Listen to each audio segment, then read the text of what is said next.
I feel that architecture and interior design has maybe moved away a little bit from that personal story.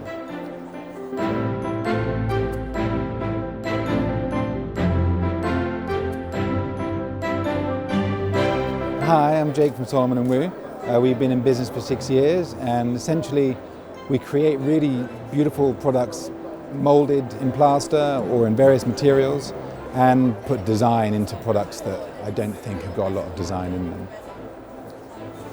I was a basketball coach prior to this in America, and I did that from when I left university and through to about 7 years ago. And I lived in New York and Miami and coached a thing called pre-draft basketball, guys going from college to the NBA. And then I decided to do this. So I grew up in Salisbury, and I worked in Salisbury Cathedral as a tour guide. And you walk around the cathedral and you start understanding the story. This is really an amazing process. I don't know if you know Finsbury Town Hall, but just behind Exmouth Market, they've got the most incredible selection of mouldings on the outside of the building. And it's just a town hall, it's a dance studio, you can do all sorts of things in it. But if you look up around the edge of that building, it's got, do you know Greenland Gibbons, who's a beautiful sculptor? It's not Greenland Gibbons, but it's inspired by him. And it's got apples and wheat sheaves and everything that was important to them at the time when they built it. Obviously there were fields and other things around at the time, not just the rest of Clerkenwell.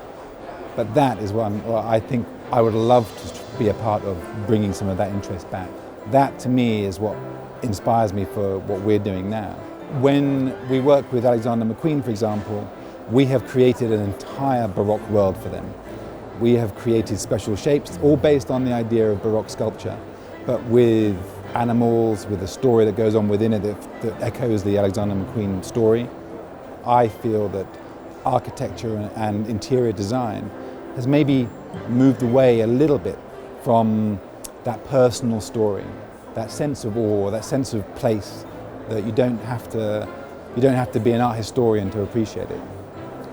We're doing a ballroom in New York at the moment, and this ballroom is about 140 square meter ceiling, and the story develops across the entire ceiling, telling various different elements of the story of New York from the time of Prohibition all the way through to right now. And it's all done in a Baroque style, so it's quite an interesting thing. That was a really great project, because you just got to see if somebody went all in on this style, how would it look? And it was one of the first ones we ever did. And then since then we've done lots of in New York we've done a wonderful staircase, it's called Gargoyle Forest. And the guy who commissioned it, he loved corgis and racehorses. And the forest grows up his entire staircase, sculpted all the way around, it curves. And out of the leaves, corgis will sort of poke their head out.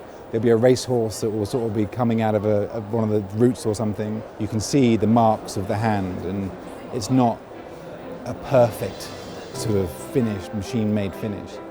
And so it tends to be people who want to have something really exciting in their house, and specific to them as well.